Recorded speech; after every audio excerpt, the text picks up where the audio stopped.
Good morning, Shukra. Good morning. Good morning, Fairley. Good morning. Good morning, Suzanne. Good morning.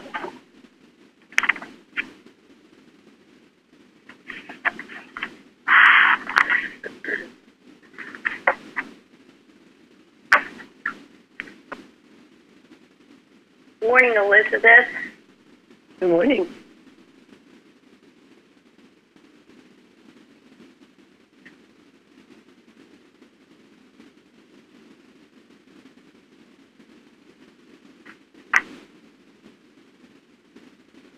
This call is being recorded. Good morning, everyone. We welcome you to our Sunday morning roundtable discussion. This morning is Sunday, October 14th, 2018. We are recording from the Plainfield Christian Science Church Independent, Plainfield, New Jersey, the United States of America. And we welcome you all. So glad you could join us. And we will begin with our morning prayer. Lawrence. This is Mrs. Eddy's prayer given at the Massachusetts Metaphysical College. Oh my God, I offer as a consecrated gift upon thine altar a heart dedicated to thy service, lips speaking only words of charity, love, and truth, thoughts striving to be only the true thoughts of the mind of God. Help me to endure unto the end, strong in the faith, powerful in the truth. All the influence that I can bring to bear, all the force of tongue or pen that is mine, I offer in thy service. May heaven help, consecrate, and accept. Thank you. And miscellaneous writings, Mary Baker Eddy. We today in this classroom are enough to convert the world if we are of one mind, for then the whole world will feel the influence of this mind, as when the earth was without form, and mind spake, and form appeared. Okay, before we get into the lesson, we will start with the watching point, number 498. Quote, watch that you realize that you are a terror to error, that your consciousness of God is so effective and powerful, and you are the custodian of such vast power, that the moment you apply it, it does things. It dissipates error and leaves the infinite good filling all space. The time must come when we recognize ourselves as aggressors, rather than merely defenders of faith. There is a temptation to feel that there exists a great lie claiming to be power, and that we must forever protect ourselves against it. Like the knights of old, we must ride forth with shield and sword to defend ourselves against error, so that we may destroy it. Yet this conception does not fit Mrs. Eddy's statement that she used to do her work with the realization that God is all. The answer is that this phase of our experience is a necessary but passing one. We must recognize ourselves as terrors to error until we can rise to the realization that there is no error, since God is all. Some students fail because they regard animal magnetism as a lion and themselves but a rabbit. We are the lion, equipped with God's power. The lie retreats when we face it with divine courage. Mrs. Eddy once said, quote, animal magnetism is powerless, but you must declare against it as though it had all power, end quote. Thank you. I think this must have been Mrs. Evans' favorite watching point. She was always telling us to be a terror to error, reminding us that statement. The good little remember. I'm sorry. Just one little correction. It's actually 496, that statement, not 498. Thank you. Thank you. Yeah, I sent a thing to Jeremy. He probably didn't receive it. That's all. I sent the correction to All him. right, we'll make sure it's corrected. Thank you. Thank you for that. 496. Okay, any comments on that? It's a very important point to remember, and it's true when we talk about all this error, Mrs. Eddy says we build it up to tear it down. That's why nobody is ever a victim. To have a victim mentality is totally, totally wrong. Because then you're the rabbit. There's no power out there that can victimize you unless you allow it. And that's the key. Are you allowing it? Or are you a terror to the error? And you see, these are biblical truths. We take everything back to the Bible, so you can, as well as science and health. But yes. And when we do our watches, you must never feel like, what we read last week from Pulpit and Press, or just some little thing that has no... Terry in the sky. Yes, Terry in the sky. Remember that. I'm going to skip briefly. This was an important point I wanted to make. I haven't really introduced the lesson yet. Well, I'll do that. Subject, are sin, disease, and death real? Golden text revelation. Blessed are they that do his commandments, that they may have right to the tree of life and may enter in through the gates into the city. But I wanted to go into skipping over. There's plenty. I could talk for hours on this lesson. Gary wrote this lesson, and it is a beautiful one, very well executed. So, all right. Let's see. Who will read the first paragraph in citation 13 in Science and Health? I'm ready. Okay. Divine mind rightly demands man's entire obedience, affection, and strength. No reservation is made for any lesser loyalty. Obedience to truth gives man power and strength. Submission to error superinduces loss of power. Thank you. This whole lesson, in case you didn't get it, did anyone get the theme of the lesson? Obedience, right? Yes, obedience. If you want healing in your life, it's obedience to God. It has to be. It's not the waving of a magic wand. It might, when you start out in science and have nothing to, you're brand new, well, then that's different. But when you've been here a while and you refuse obedience to God and you're demanding healing, well, forget about it. Our famous Jersey expression. Forget about it. It's not gonna happen. You've got to have that obedience, and these entire obedience, which is compliance with a command, affection, love, zealous attachment. This is to God. And then the last one, which I want to talk about, strength.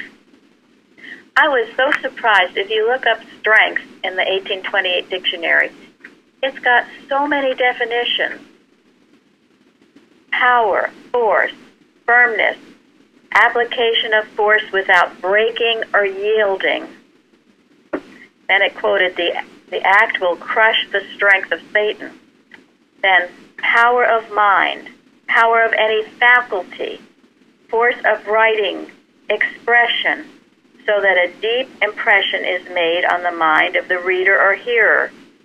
It is distinguished from softness or sweetness, which is what you see very often in the organization. It's what I was trained to be, soft and sweet. So this is the exact opposite of that. Vividness, legal or moral force, confidence, maintenance of power, the quality that convinces, persuades, or commands to assert, And what Florence just read from the prayer given at the Massachusetts Metaphysical College, Mrs. Eddy is praying, help me to endure unto the end, strong in the faith, powerful in the truth, all the influence that I can bring to bear, all the force of tongue or pen that is mine, I offer in thy service. So when we talk about strength, we're talking about every single iota of you. Everything you do, think, say. God is demanding your strength. I never saw it like that before. And I was trained in science, and also with my Southern mother, you just be soft and gentle. That can have a place, absolutely. But certainly when you're dealing with mortal mind, you have to be a terror to error. You cannot be soft and nice. But think on this, and think about giving every ounce of your being, your faculty, your pen, your voice, all that you are, with that strength, that obedience to the Father. And when you are obedient to the Father, the strength will come over you and take hold, and it will happen, because that's how God works. He's not just flitting around like a butterfly. And that's what health is. Thank you. Health is obedience to the laws of God, the laws that govern the universe, that govern you.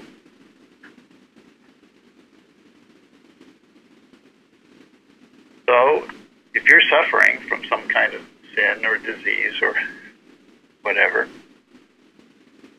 that's the effect of disobedience. So you can ask God, where is the disobedience? And He'll show you. If you give Him your whole obedience, affection, and strength, He will show you.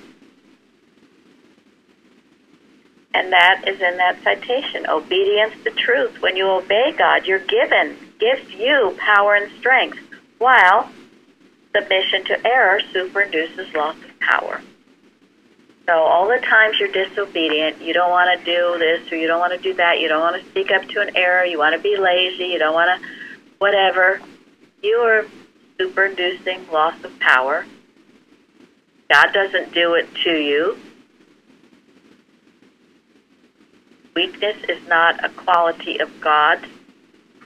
Therefore, it's not a quality of man. But if you're disobedient, and after you've been in science a while, if you're willfully disobedient, then you cannot expect God to be there for you. He is. You're somewhere else. You're not going to get it. Right. You've shut it out. I mean, this goes. It also includes the acceptance of disobedience around you. I mean, you don't have to be willfully disobedient yourself. But if there is disobedience to truth in your home, in your business, in your church,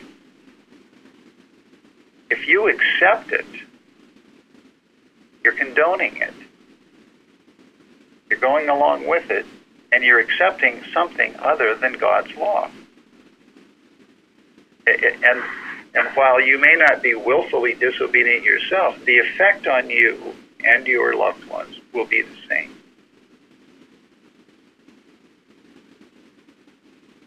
You think you can sit on a fence, but what happens?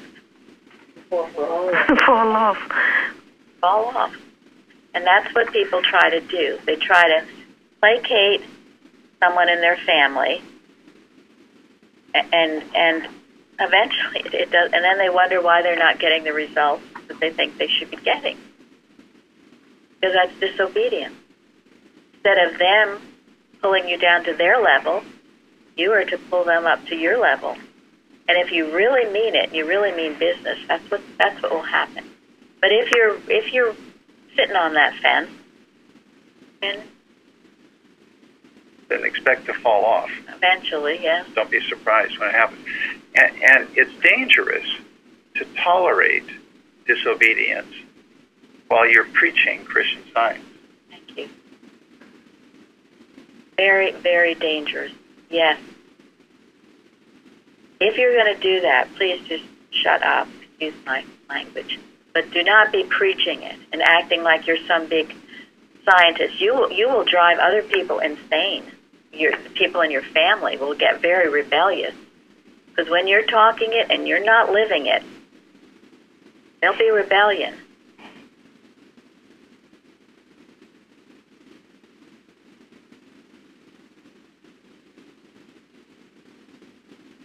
Any comments or questions?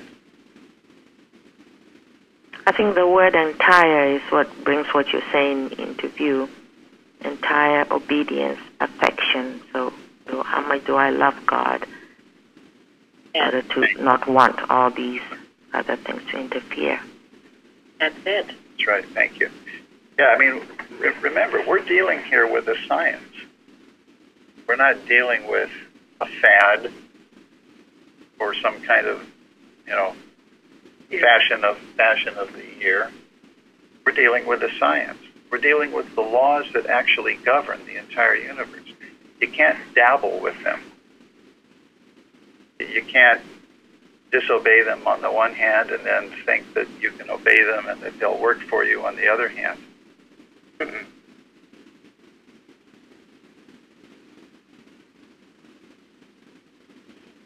Most of us here, we know this because we've tried it. And it doesn't work. If it worked, I'd say go for it. But it does not work because, again, it is a science. It's laws, principles. They have to be obeyed. And this lesson brings it out over and over and over. And Gary said someone on a Wednesday night did a readings on obedience. He's not sure who it was. But anyway, that gave him the idea carried forth in this lesson. So whoever that was, thank you. And it also, Mrs. Eddy also says, in living in disobedience to Him, we ought to feel no security, although God is good. And there again, that relates to anxiety. Sometimes when you are just continually anxious all the time and you don't know what's the matter.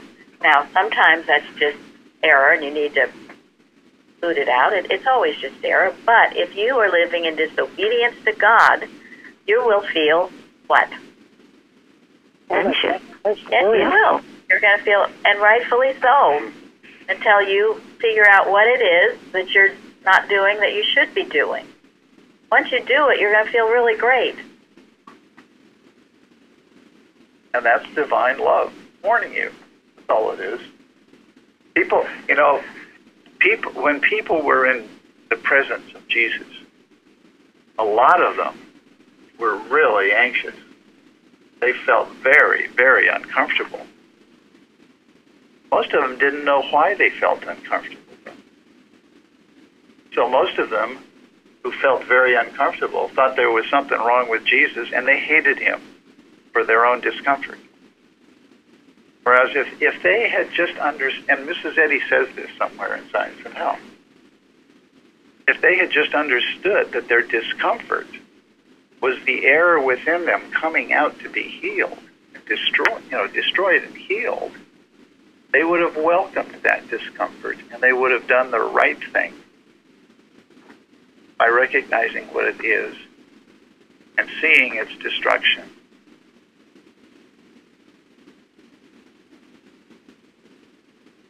And it's true today. If someone is strongly expressing the Christ truth, and they feel uncomfortable in their presence, they're going to sense anything in your thought that's not right, and they do. And others may feel uncomfortable in your presence when you are in your right mind. Expect it. And that's a good thing. It's part of the growth that occurs. And so you'll find some people you once thought were your friends maybe are no longer. Things just fall away, they drop off. You end up not having much to talk about or whatever, but as you grow, things will change. And always for the best, always good. You might not think so at first, but it is. And don't feel badly about the loss of so-called human friends. Because as you grow, God will bring others into your life that are ready for what you have to offer.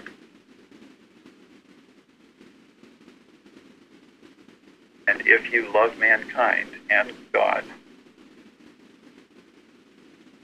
unselfed love,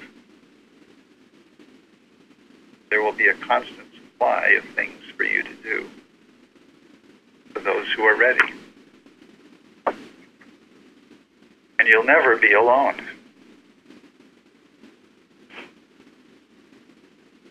And this is not giving up anything good or fun.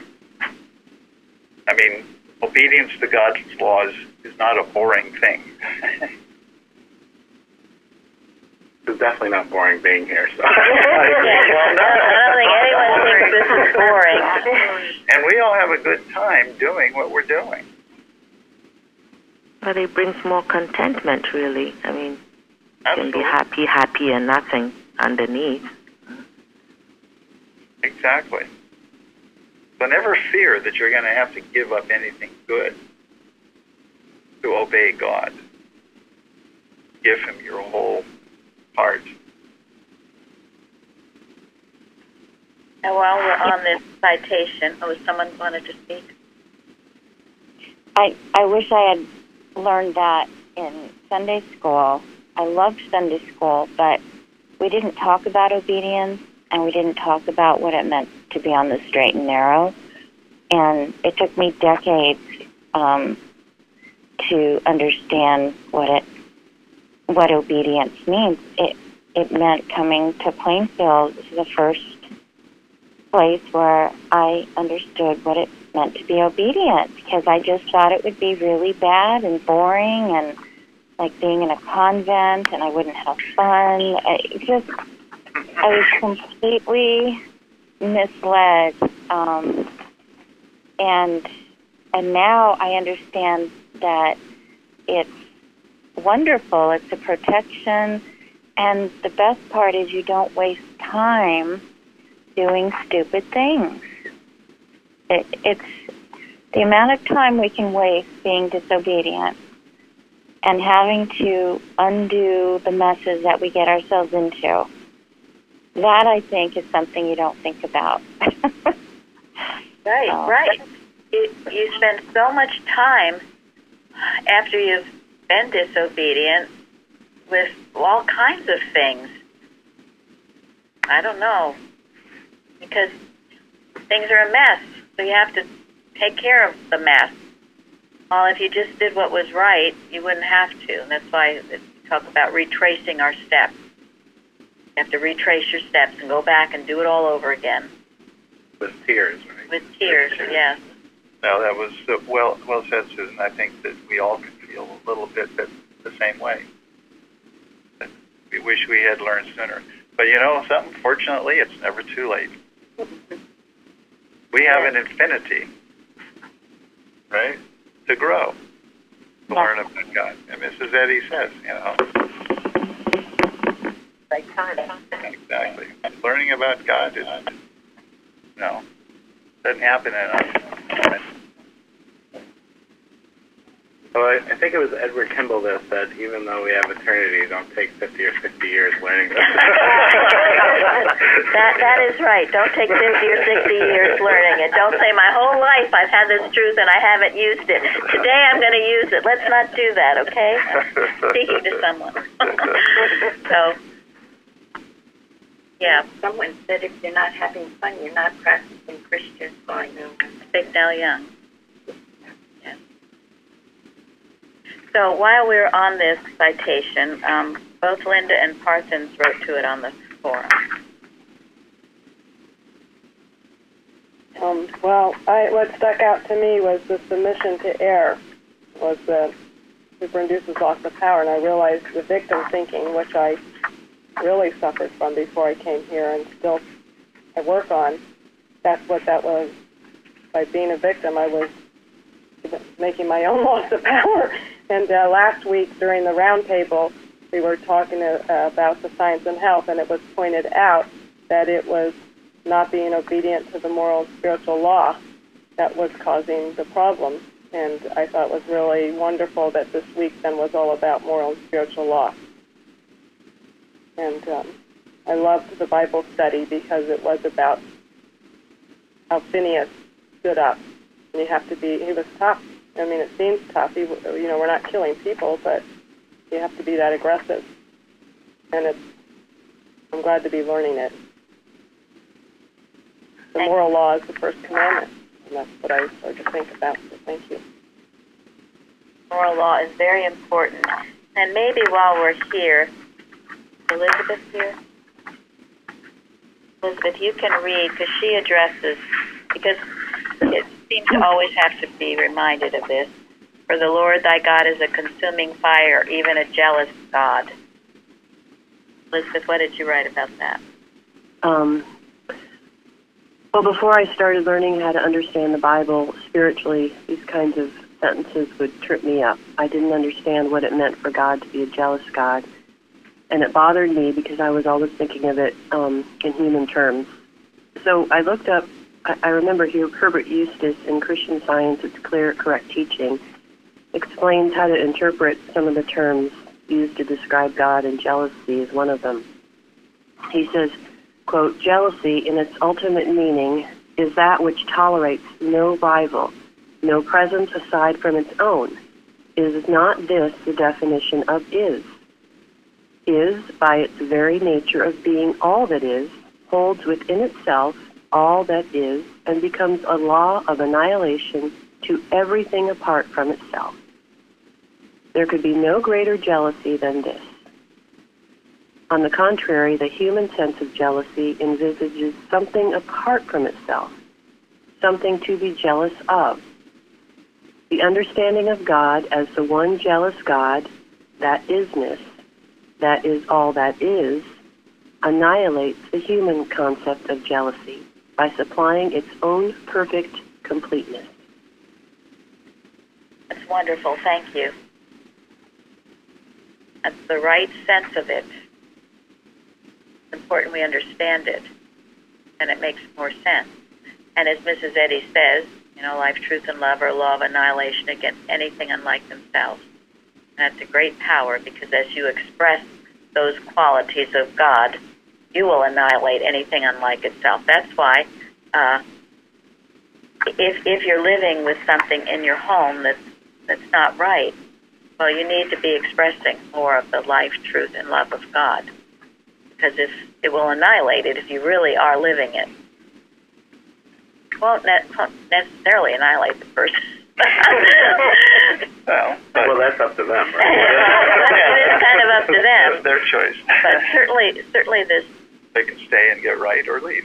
The thought, the thinking, the mortal mind thinking that's inhabiting them will be annihilated. Now, while we're there, Parthens also spoke to this. I thought, the last week or two we've been talking about if for any reason you have a medical experience, there's no condemnation, and you do the best you can, use of eternal or temporary means. Now, this week it tells you why you really don't want to go there unless you really have to. And Parthens certainly speaks to that. And his father was a doctor. Parthens trained to be a doctor, but he did not become one. He got interested in science. But he speaks to it, and he says the early part of the book of Isaiah makes vivid the curses that befall God's people for the sin of idolatry. The latter part of Isaiah makes equally vivid the blessings that overtake God's people as a natural result of destroying their idols and returning to God. These blessings and cursings are mentioned throughout the law of Moses, especially Deuteronomy 28. And yesterday our discussion was about Deuteronomy and false gods. We missed it. So, and then he goes on, this is why the reforms of Gideon and Hezekiah parallel each other, as do the great victories following these reforms. Again, as we reform, victory comes. And it's always there. It's always at hand. It's only, if we just continue to be willfully disobedient. And I thought it was very encouraging because in the lesson in Deuteronomy, it says, when thou art in tribulation, all these things are come upon thee, even in the latter days. If thou turn to the Lord thy God, and shalt be obedient unto his voice. For the Lord thy God is a merciful God. He will not forsake thee, neither destroy thee, nor forget the covenant of thy fathers, which he sware unto them. It's never too late.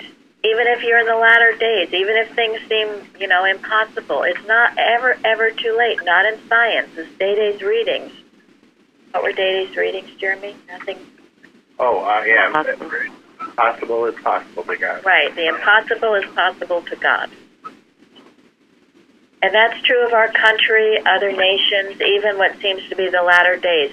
Always the opportunity, always there to turn it around, to make it right. So, but then he quotes, and I referred to this yesterday, Science and Health, Parsons does, the idols of civilization are far more fatal to health and longevity than are the idols of barbarism. Why would that be? I think they're trickier because they're more subtle and they look like it's from educated thought or science or it's cloaked, where the other one was more simplistic thinking and it seemed more archaic and childish. That's exactly the right answer. The other people don't even know that they're idols. And that quote is in Science and Health, page 173, if anybody is wondering. Thank you, yes. And then he says, just one example of such idolatry is the opioid use has become so widespread that these substances are now polluting municipal water supplies of major American cities. And then prenatal exposure to opioids has resulted in babies addicted at birth. So that's a curse, yes, thank you. The cursing of disobedience. God didn't do it. We're doing it to ourselves. That was another very, as we left Boston yesterday, we talked about this Bible study. As we left Boston, on Thursday, we saw, drug addicts stumbling around. I don't ever remember seeing that. And Gary and I lived in Boston for a while. And we were just pouring out our love, the healing blessing, and knowing that's not the truth about man. So then he goes on. I don't know if any of you looked up his link, but it was, anyone know? His link, Parsons' link, was showing all the times that medicine has resulted in failure and death, and all the billions of dollars that have been spent. It was very sobering. So the thing that gets me about that is rarely advertised, and yet you get a Christian Scientist who passes on under Christian Science treatment, flashed all over, taught about, oh gosh, it failed, my gosh, it's terrible, we'll think about this forever and ever. Proves it doesn't work. Proves it doesn't work, yes, it's just awful. It proves medicine doesn't work. Well, that's it. You can equally say that. And if anyone, I don't want to get into it too much because I wouldn't say it's an upper, it's rather a downer to this, but it's sobering and maybe people need to know. I think there's a false sense that if you go there, then you're doing the right thing, and that's not.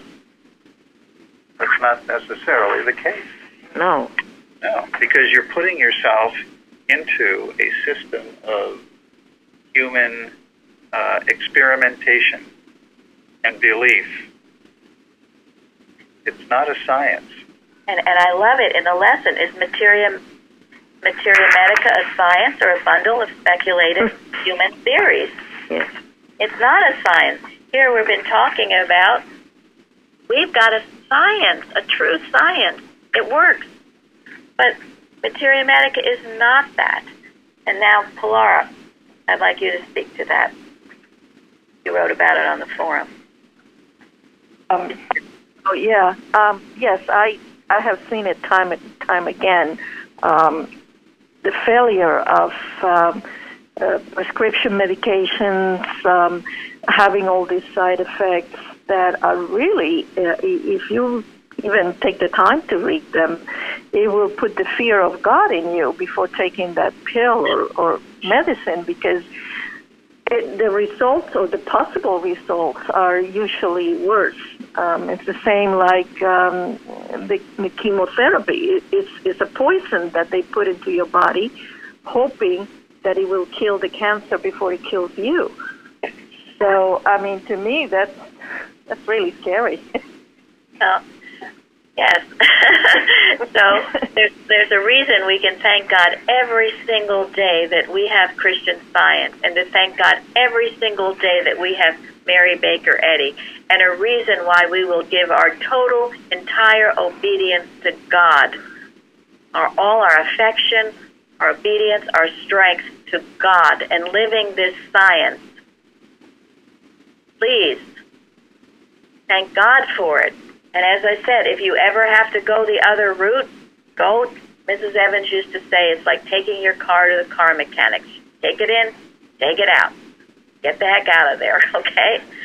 We were talking to someone today. He said the thing is, or no, the other day, excuse me. The thing is, you only give it an inch, okay? Because there's a statement, you give it an inch, it'll take a mile. It will try to take a mile. You give it an inch. And remember, too, you were always in command of it. They can't make you do anything. Different with children, but as an adult, you don't have to do anything you don't want to. So remember, an inch, not a mile. You go with one thing, and then you come in back home with a list of what they say they found. Yes. It can be totally endless. But, so let us be on the offensive with science. Let it be preventative, okay? Let's live it day by day so we don't have to pull ourselves out of these mucks. And if you find yourself in a muck, okay, like just said, God is there, even in the latter days. He'll help you. And if you have to do it with a positive expectation. Don't be reading all this stuff and having yourself paranoid. Do it knowing, okay, God, I'll do this. I'll do the best I can, get in and out. But I think that's where Mrs. Wilcox's The Word Made Flesh is such a powerful article. It is. It is. Her whole book is amazing, but that chapter, it is. If you're it explains it beautifully. And remember, too, in Science and Health, Mrs. Eddy says, the first idolatry was what? Faith in matter. Faith in matter. Thank you. Faith in matter. So don't let the matter be your first, I'll run to this, I'll run here. Someone was telling me, people they know, they have 6 doctors. They go to all kinds of doctors. They spend a lot of time on this, and money, and energy. No, your strength, your obedience, affection on God. Put it there, and do it today. If you're feeling weak and sick, you can change it. Now, the other that I love, number 10, Jeffrey, in Science and Health. Silent prayer, watchfulness, and devout obedience enable us to follow Jesus' example. Thank you. 3 things. Now, those 3 things, silent prayer, watchfulness, devout obedience.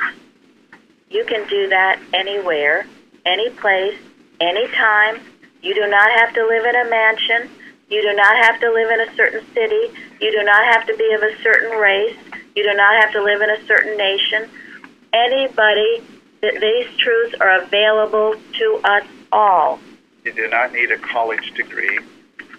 You don't need 6 doctors helping you. You don't need an advanced degree. In fact, you're better off without it. You're better off without it, most likely.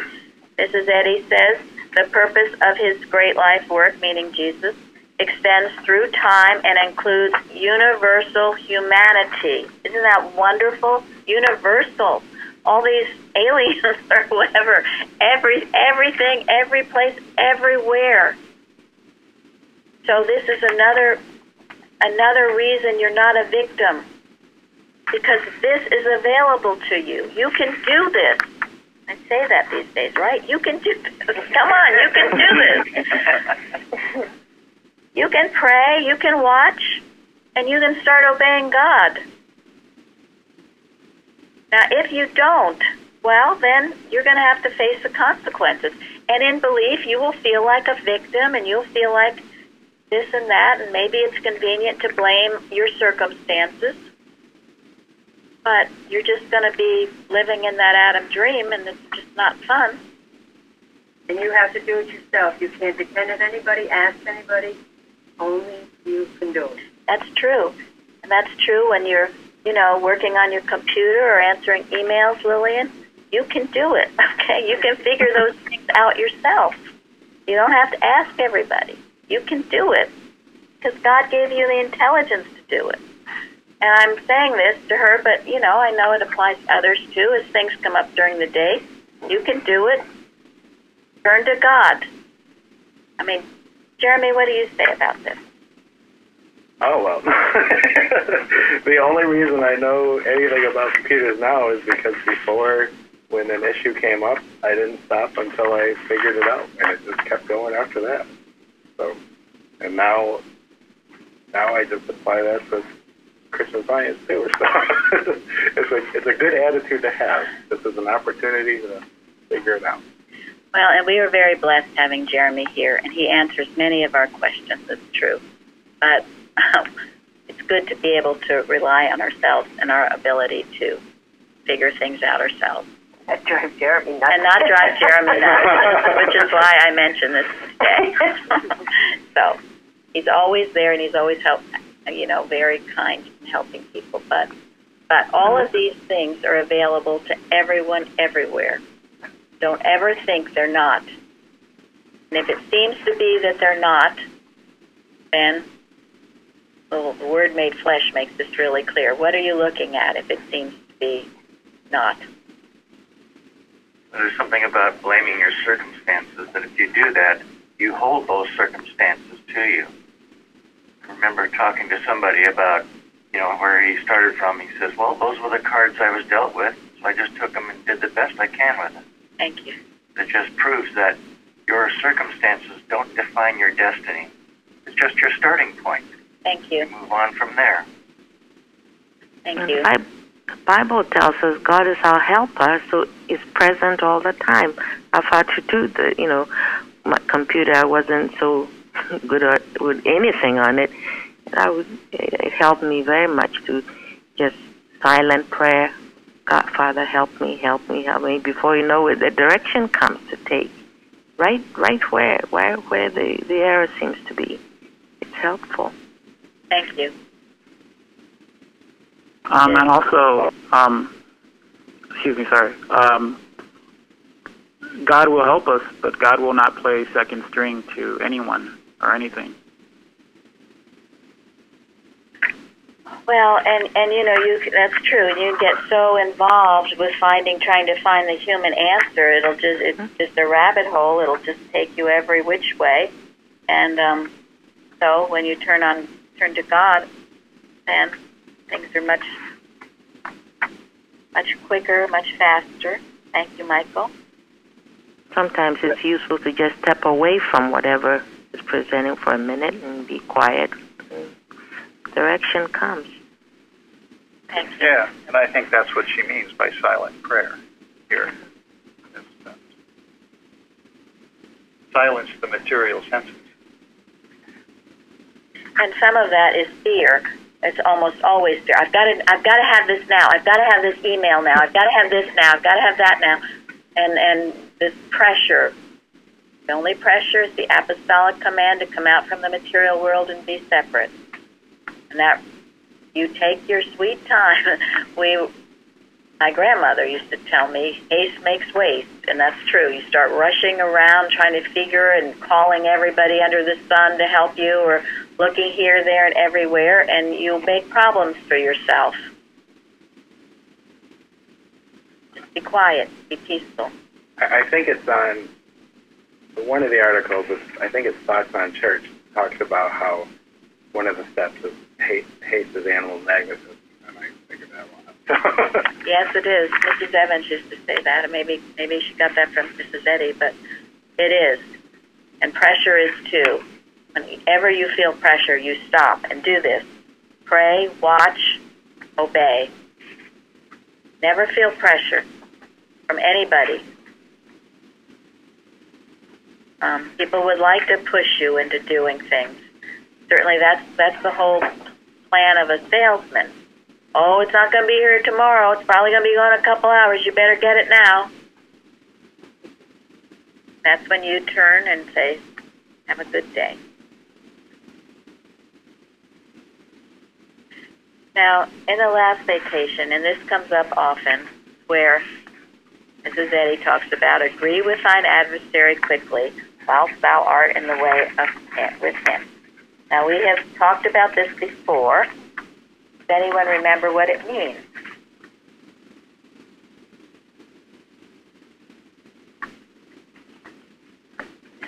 Agree to disagree. Thank you. Yeah, and do it right away. Don't sit around and talk to the devil like Eve did. Thank you. Because once you start a conversation with the devil, it becomes mesmerism, and then it's got you. You're down in the plane of Uno, talking. This used to be confusing to me, but it's clear, very clear now, that an adversary is a foe. So whatever he's bringing is a lie. So I agree that it's a lie, and then work from that. Thank you. Me. Yes.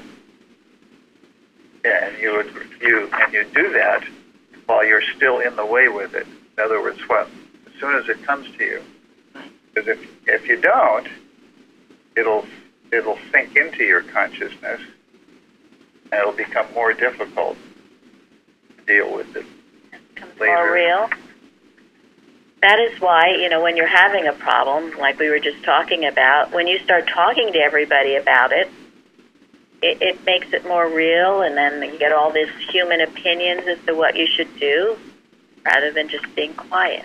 And God will tell you if there is someone, because maybe you do need to ask someone to help you, and that's perfectly legitimate. Many times, Jeremy has helped me many times with my computer problems. I don't have time to read manuals and other things. He knows it, so he can figure it out quickly. But if God tells you, then that's great. But there's some people who just never figure out anything. They just turn to somebody else all the time for all the answers. Then they also blame the person if things aren't right. Thanks a lot. Yeah. So, and usually with that mentality, they've misunderstood what they've been told. Not that what they were been told was wrong. Just took it wrong. That's true. So, go ahead, Florence. Just one more thing. I think this agree with an adversary quickly also is very helpful in for example, when you sense the first tickling of the throat or something, immediately you go to it and catch it there. And I think that's why she said that when you fall, you can declare that I have not fallen, because then if, oh gosh, this and that, they already agree with it, you are in it, and therefore it takes longer to come out of it to see its unreality. Thank you. That's perfect examples of it. Or declaring God good. Right. When anything untoward happens, you're putting it back to God. Jeremy very kindly made some pages with quotes from Agree with Thine Adversary Quickly. I'm going to read just a couple to you. If anyone wants it, I'm sure he would send it to you. The first one is from Mrs. Evans, Sermons and Articles. Reaction is the bridge over which animal magnetism reaches us. A disturbed, irritated thought is a catch-all for error's spurious suggestions. What is the solution? The answer lies in the instant rejection of the aggressive suggestion. The Bible tells us to agree with our adversary quickly while we are in the way with him. Mrs. Eddy clarifies this in Science and Health by stating, "Suffer no claim of sin or of sickness to grow upon the thought. Dismiss it with an abiding conviction that it is illegitimate." Page 390. And then she says, a wise worker once said, "Be so instant in truth that error is always too late." Now that's a good explanation, and all of you, Florence, these are good explanations as to how. Don't fool around with it. Be quick. This is, again, the preventative work. This is obedience to God. If you're listening to all this garbage, that's not obedience to God. So this morning, we are going to read from Teaching and Addresses by Edward Kimball. I believe it was Janet yesterday mentioned the article, Quenching the Fiery Darts of the Wicked. So Gary will read as our ending today. I am not subject to the laws of mortal belief in sickness, sin, and death. And the belief lasts only while I believe in the power of matter. Fear of sickness has not affected me. The many and manifold lies of mental malpractice have not affected me. For I deny that heredity in the above beliefs has caused disease to be imaged in me. For the reason that God, good, immortal spirit, divine mind, is the only power. I deny that I am sick or suffering, or that I am denied any manifestations of good. I affirm that I am well, strong, happy and successful, mind's idea, a prince of the King of the universe, and an heir of God, perfect and strong in every way, brave and happy. God is all, my health, my mind, courage, intelligence, understanding, my everything. All there is in me or of me is perfect and harmonious, and I was always so. God is my life. God is love, and I fear no one. Quote, perfect love casteth out fear, end quote. All we need to do to remain in perfect health and harmony is to learn to pray aright and never forget our rightful heritage as the Prince of the King of the universe. Thank you. Remember, be strong in the Lord. Have a good day. Thank you all for joining us. Thank you. Thank you. Thank you. Thank you. Thank you.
Good morning. Let's begin our service by singing hymn number 326. The Christian warrior, see him stand in all the armor of his God. The Spirit's sword is in his hand. His feet are with the gospel shod. Hymn number 326.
The scriptural this morning will be given by Wendy from Georgia.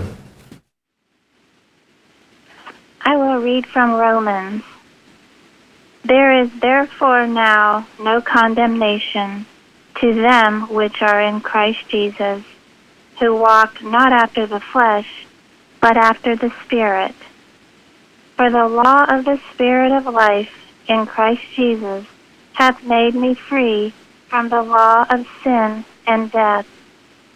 For what the law could not do, in that it was weak through the flesh, God sending his own Son in the likeness of sinful flesh, and for sin, condemned sin in the flesh, that the righteousness of the law might be fulfilled in us, who walk not after the flesh, but after the Spirit. For if ye live after the flesh, ye shall die. But if ye through the Spirit do mortify the deeds of the body, ye shall live. Likewise, the Spirit also helpeth our infirmities. What shall we then say to these things? If God be for us, who can be against us? Who shall lay anything to the charge of God's elect? Who shall separate us from the love of Christ? Shall tribulation, or distress, or persecution, or famine, or nakedness, or peril, or sword? Nay, in all these things we are more than conquerors through him that loved us.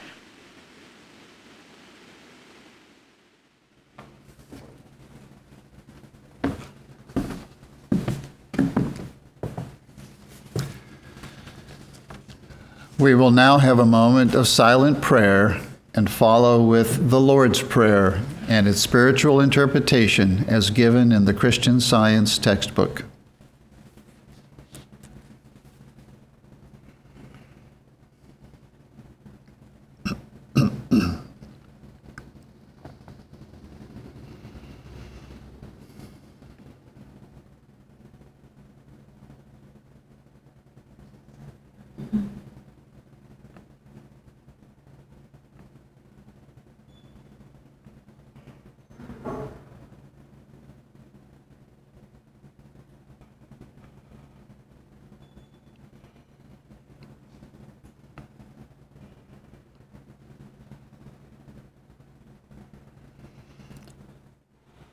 Our Father, which art in heaven. Our Father, Mother God, all harmonious. Hallowed be thy name. Adorable One. Thy kingdom come. Thy kingdom is come. Thou art ever present. Thy will be done in earth as it is in heaven. Enable us to know, as in heaven, so on earth, God is omnipotent, supreme.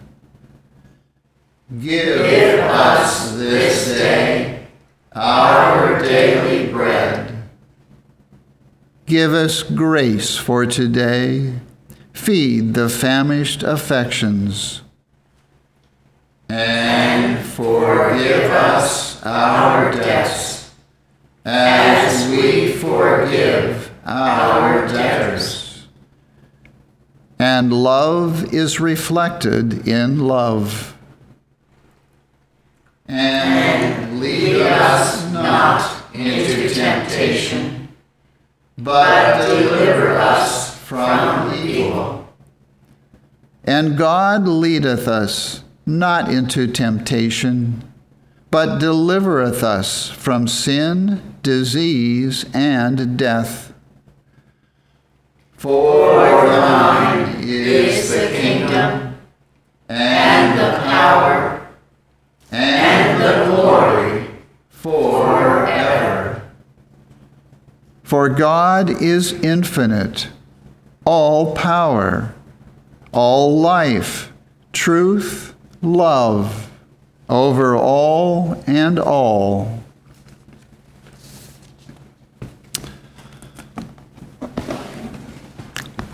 Let's now sing hymn number 412. O dreamer, leave thy dreams for joyful waking.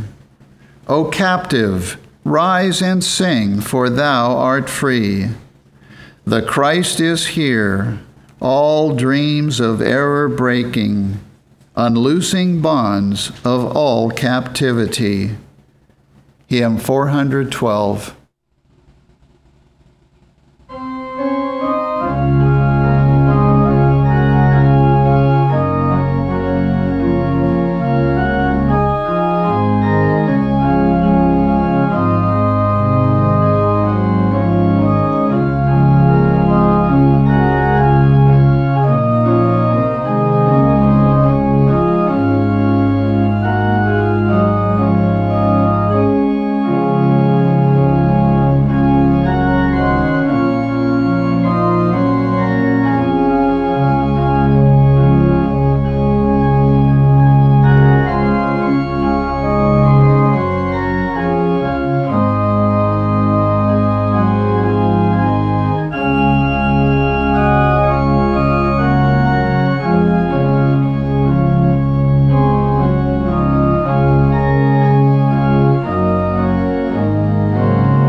Good morning and welcome to the Sunday morning service of the Plainfield Christian Science Church Independent. We begin each Sunday morning here at 10 o'clock with our roundtable discussion, and we had a really, really good one this morning. So if you missed it, you can catch it on our website, plainfieldcs.com. We also have a Sunday school every Sunday morning for children at 11, and that class is conducted via its own teleconference number so that any child anywhere in the world can attend. And on Wednesdays, we have a testimony meeting that starts at 8:15, where you can hear testimonies of healings and lives changed through the study and practice of Christian Science. And we have a nursery for the very, very young ones at all of our services. You can find us not only here in Plainfield, New Jersey, but you can find us on our website, plainfieldcs.com. We have a channel on YouTube, and you can find offerings on SoundCloud, Facebook, Twitter, and Instagram. And you can listen to all of our services either on our website, on our YouTube channel, or from your telephone via another teleconference number that we provide for that purpose. I'd like to point out an article that's featured on our website. If you worry a lot, if you are anxious, if you are a control freak, this article is for you. One Step Enough for Me by Blanche Hersey Hogue on our website. Next Saturday, we're going to have another Bible study session. So check the website for the Bible study questions, and please join us next Saturday morning at 10 a.m. Guaranteed to be a good one. And I want to announce that the work on our roof, to replace our roof, will actually begin this week. So we appreciate your prayers, and it's going to cost us $76,000. So we appreciate any help we can get to pay for it. And for those of you who have contributed so generously to this, we are very, very grateful to you. Thank you very much. Everyone is welcome here, and that includes all of you who are listening and participating from around the world.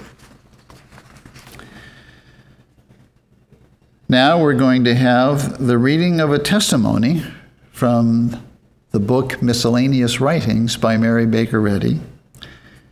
And that reading will be given this morning by Shahidat from Maryland. At the prison, once a week, there are Christian papers given to the inmates. But none of these papers point out so clearly the fallibility of the mortal or carnal mind and the infallibility of the divine mind as a teaching of Christian Science. I was strangely blind and stupid. I loved sin, and it seemed as though I would never be able to forsake it. I did everything that would be expected of one entirely ignorant of God. I also had a complication of diseases. I could not begin to describe the medicines I have taken. I no longer look for material treatment, but humbly seek for the divine assistance of Jesus through the way Christian Science has taught me. I am indeed an altered man. I now have no more doubt of the way of salvation than I have of the way to the prison workshop. I am very grateful to the students of Christian Science for the interest they have taken in me and my fellow prisoners. Their letters and books have been of great profit, and in accordance with their wish, I have done what I could for the others. I gave the journal to every man who would accept it and related my experiences to those who would listen. I told them they need go no further than myself to see what the demonstration was. For not only have my eyes been healed, but many other ailments have disappeared. Some of the fellows told me I was becoming religiously insane. But acting upon your advice, I did not stop to argue with those opposed, and I am glad to be able to tell you that those who expressed interest were more than those who opposed. The chaplain told me I could keep Science and Health until I got through with it. I never should get through with that book, but as others were waiting for it, I did not like to keep it too long. God bless the author. I need have no fear after leaving here. I feel that I can make an honest living.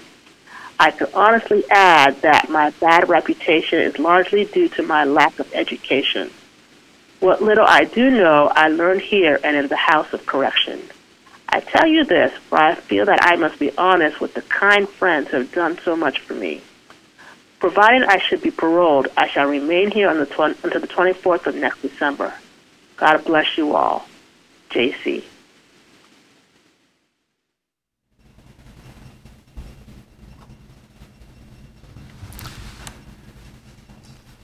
The lesson sermon for this morning can be found on page 4 of the Independent Christian Science Quarterly. Subject: Are sin, disease, and death real? The golden text, Revelation.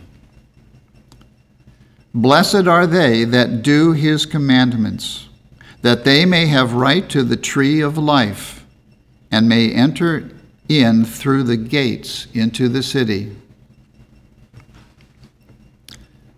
The responsive reading is from Psalms.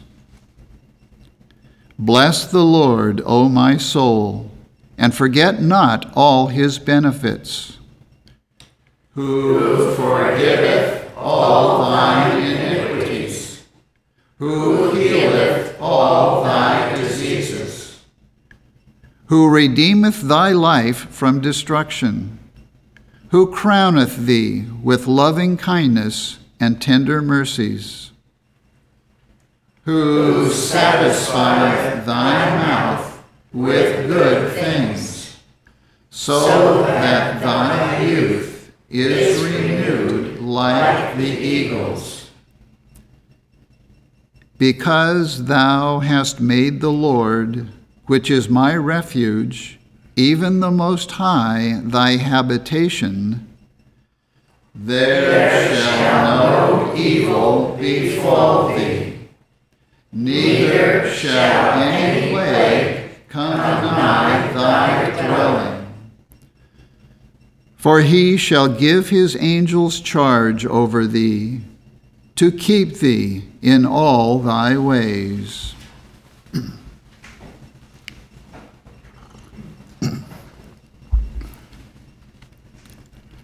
I will read from the Bible.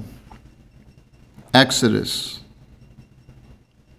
If thou wilt diligently hearken to the voice of the Lord thy God, and wilt do that which is right in his sight, and wilt give ear to his commandments, and keep all his statutes, I will put none of these diseases upon thee, which I have brought upon the Egyptians. For I am the Lord that healeth thee. Deuteronomy. Now therefore hearken, O Israel, unto the statutes and unto the judgments, which I teach you, for to do them, that ye may live, and go in and possess the land which the Lord God of your fathers giveth you. Take heed unto yourselves, lest ye forget the covenant of the Lord your God, which he made with you, and make you a graven image, or the likeness of anything, which the Lord thy God hath forbidden thee.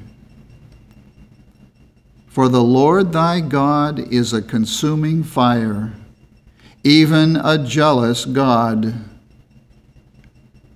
When thou shalt beget children, and children's children, and ye shall have remained long in the land, and shall corrupt yourselves, and make a graven image, or the likeness of anything, and shall do evil in the sight of the Lord thy God, to provoke him to anger, I call heaven and earth to witness against you this day, that ye shall soon utterly perish from off the land, whereunto ye go over Jordan to possess it. Ye shall not prolong your days upon it, but shall utterly be destroyed.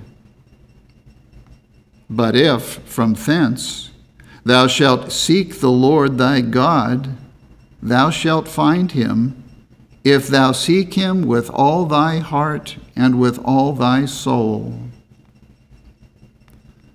When thou art in tribulation, and all these things are come upon thee, even in the latter days, if thou turn to the Lord thy God, and shalt be obedient unto his voice, for the Lord thy God is a merciful God. He will not forsake thee, neither destroy thee, nor forget the covenant of thy fathers, which he sware unto them. Behold, I set before you this day a blessing and a curse. A blessing, if ye obey the commandments of the Lord your God, which I command you this day. And a curse, if ye will not obey the commandments of the Lord your God, but turn aside out of the way which I command you this day, to go after other gods, which ye have not known. Malachi. For behold, the day cometh, that shall burn as an oven, and all the proud, yea, and all that do wickedly, shall be stubble. But unto you that fear my name shall the Son of Righteousness arise with healing in his wings. John. And as Jesus passed by, he saw a man which was blind from his birth. And his disciples asked him, saying, Master, who did sin, this man or his parents, that he was born blind? Jesus answered, Neither hath this man sinned nor his parents, but that the works of God should be made manifest in him. I must work the works of him that sent me, while it is day. The night cometh when no man can work. As long as I am in the world, I am the light of the world. When he had thus spoken, he spat on the ground and made clay of the spittle, and he anointed the eyes of the blind man with the clay, and said unto him, Go, wash in the pool of Siloam, which is by interpretation sent. He went his way, therefore, and washed, and came seeing. Acts. In those days, when the number of the disciples was multiplied, the 12 called the multitude of the disciples unto them, and said, Wherefore, brethren, look ye out among you 7 men of honest report, full of the Holy Ghost and wisdom. And the saying pleased the whole multitude. And they chose Stephen, a man full of faith and of the Holy Ghost, and Philip, and Prochorus, and Nicanor, and Timon, and Parmenas, and Nicholas, a proselyte of Antioch, whom they set before the apostles. And when they had prayed, they laid their hands on them. And the word of God increased, and the number of the disciples multiplied in Jerusalem greatly. And a great company of the priests were obedient to the faith. And Stephen, full of faith and power, did great wonders and miracles among the people.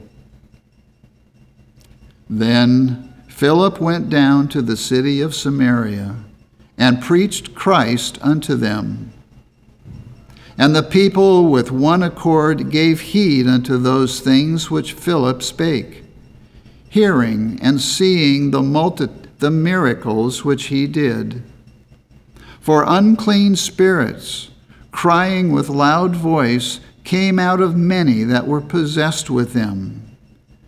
And many, taken with palsies, and that were lame, were healed.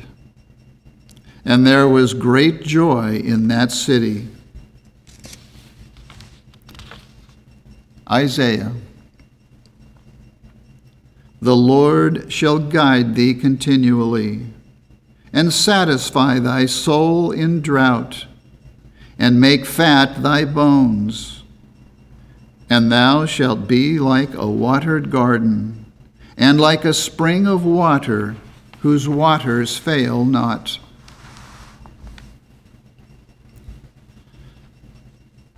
Revelation. The revelation of Jesus Christ, which God gave unto him, to show unto his servants things which must shortly come to pass. And he sent and signified it by his angel unto his servant John.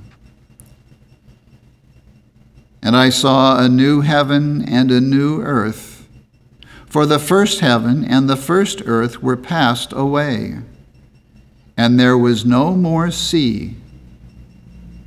And I, John, saw the holy city, New Jerusalem, coming down from God out of heaven, prepared as a bride adorned for her husband. And I heard a great voice out of heaven saying, Behold, the tabernacle of God is with men, and he will dwell with them, and they shall be his people, and God himself shall be with them, and be their God. And God shall wipe away all tears from their eyes, and there shall be no more death, neither sorrow, nor crying, neither shall there be any more pain, for the former things are passed away.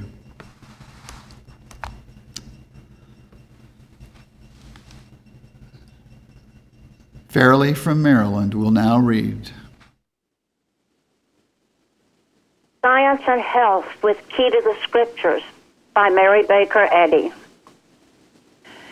You will learn that in Christian Science, the first duty is to obey God, to have one mind, and to love another as yourself.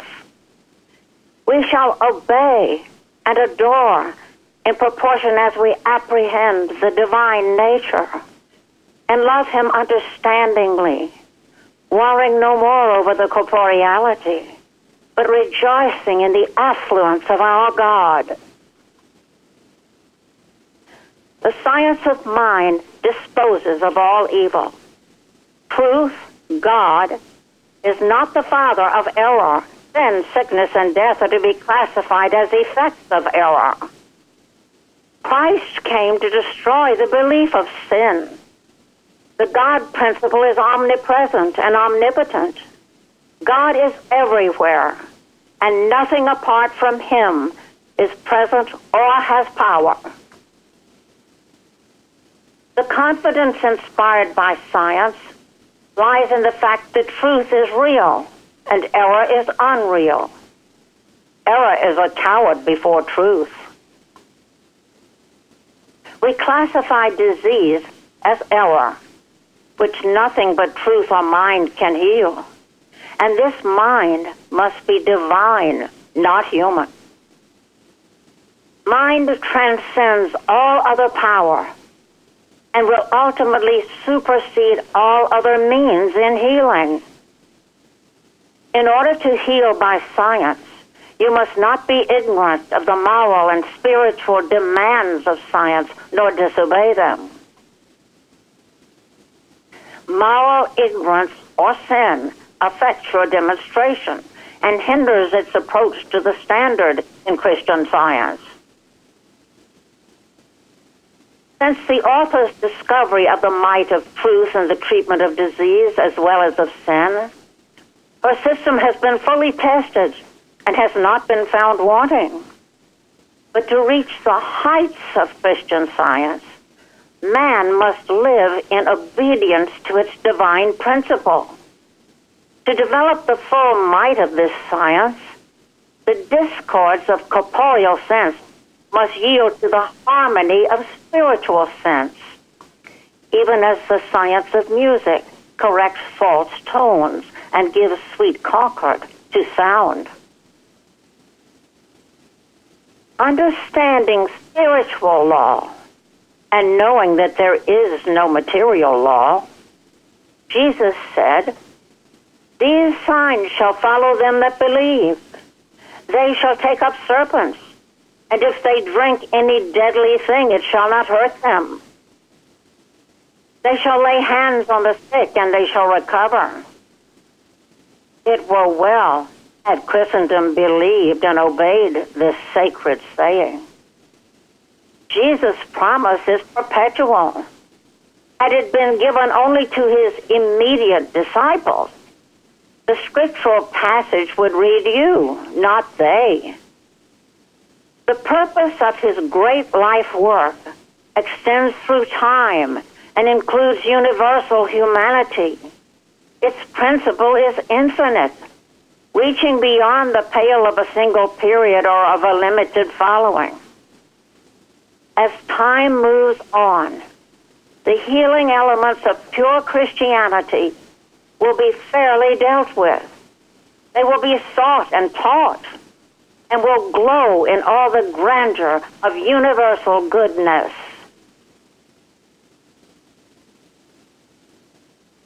The ancient Christians were healers.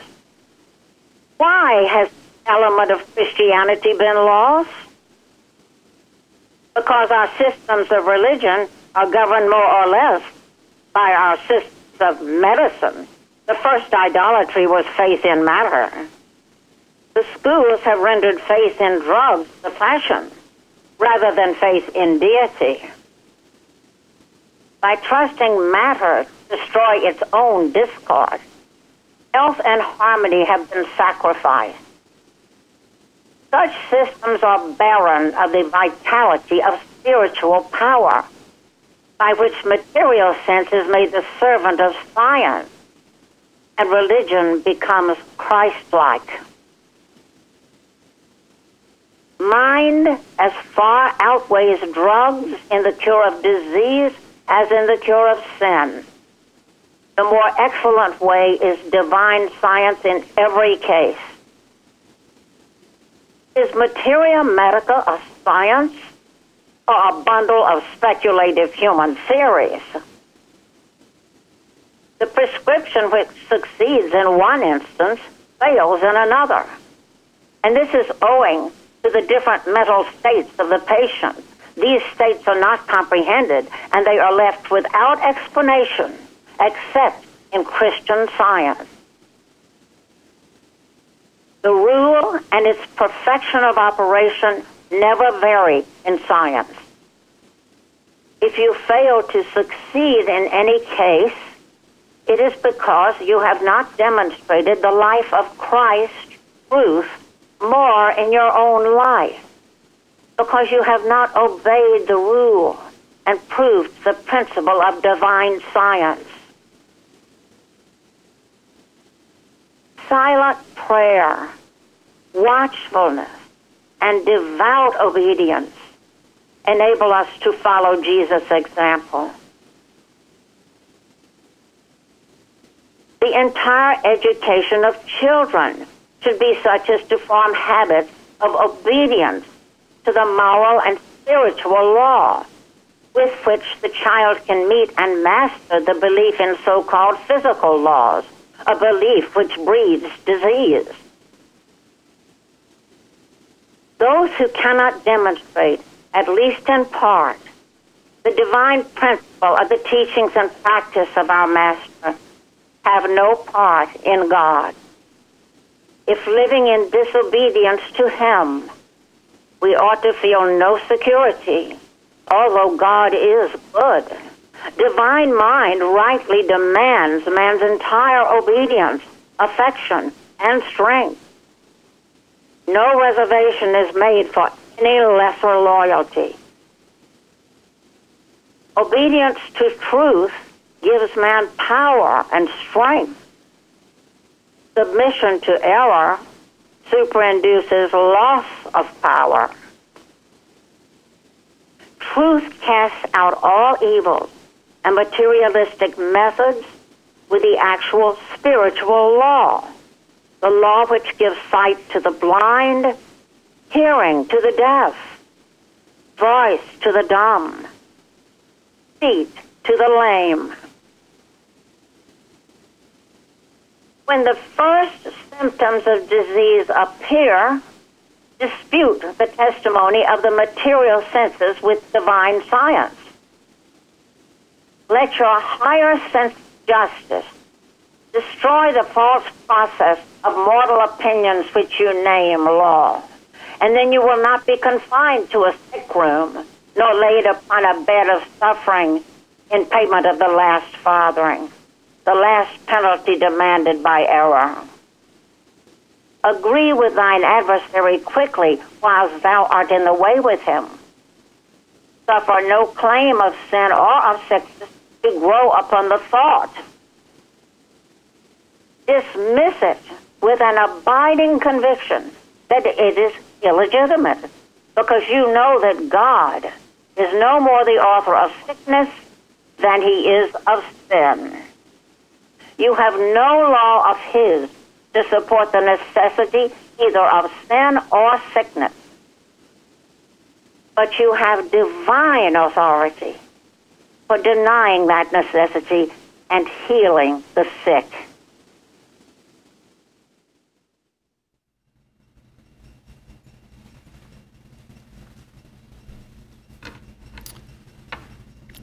Let's now have a moment of silent prayer for our world.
Let's now sing hymn number 254. The words of this hymn are by Mary Baker Eddy. O'er waiting harpstrings of the mind there sweeps a strain, low, sad, and sweet, whose measures bind the power of pain, and wake a white-winged angel throng of thoughts, illumed by faith, and breathed in raptured song, with love perfumed. Hymn number 254. Amen.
the secret place of the Most High shall abide under the shadow of the Almighty. I will say of the Lord, He is my refuge and my fortress, my God, in Him I will trust. Surely He shall deliver you from the snare of the fowler and from the perilous pestilence.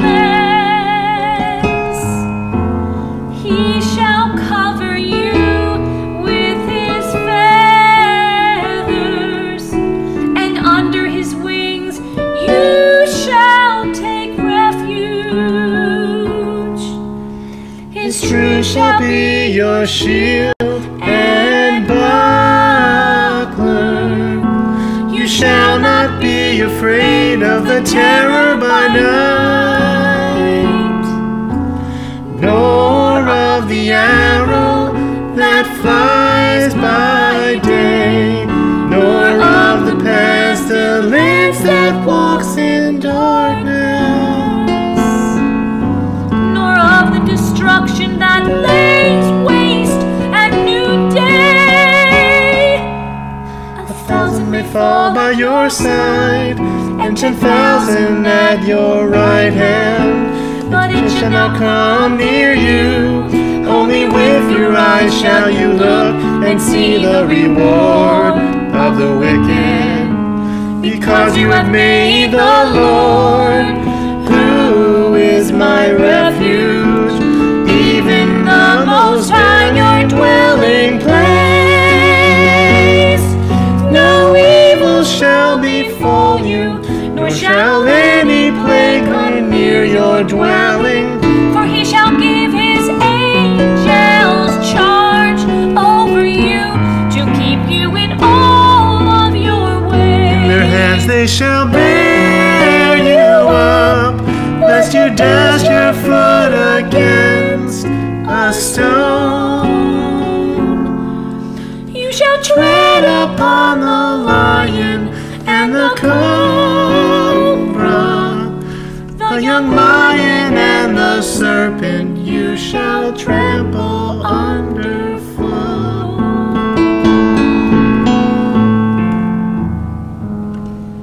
Because He has set His love upon me, therefore I will deliver Him. I will set Him on high, because He has known my name. He shall call upon me, and I will answer Him. I will be with Him in trouble. I will deliver Him and honor Him. With long life I will satisfy Him and show Him my salvation.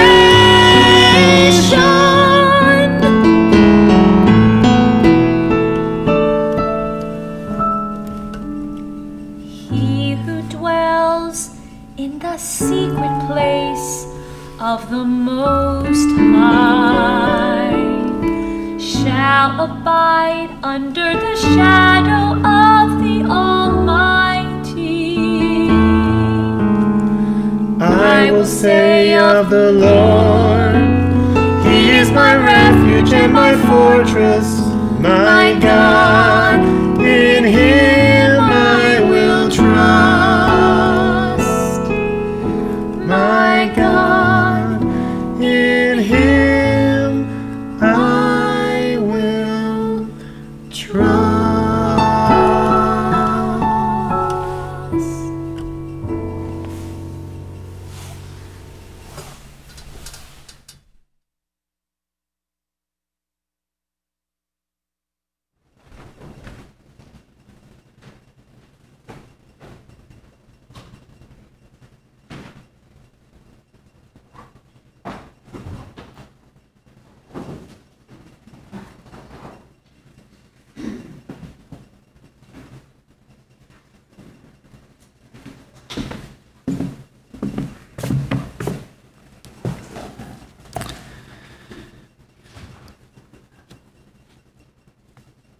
Let's now sing hymn number 7.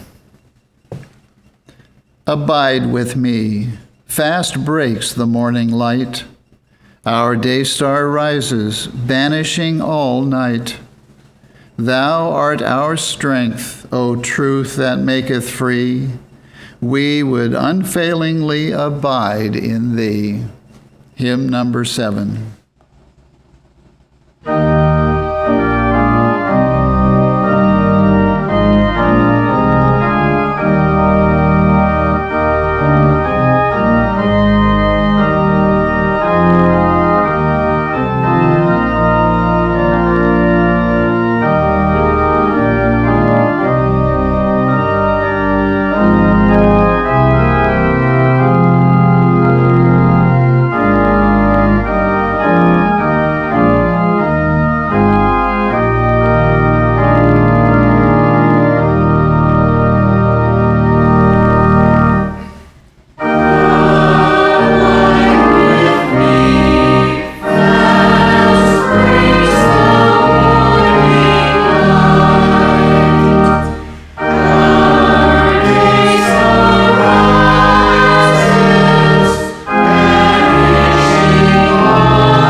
Read from the Christian Science textbook, The Scientific Statement of Being, and the correlative passages from 1 John, 3rd chapter.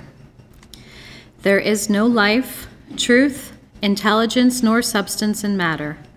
All is infinite mind and its infinite manifestation, for God is all in all. Spirit is immortal truth. Matter is mortal error. Spirit is the real and eternal. Matter is the unreal and temporal. Spirit is God, and man is his image and likeness. Therefore, man is not material, but he is spiritual. Behold, what manner of love the Father hath bestowed upon us, that we should be called the sons of God.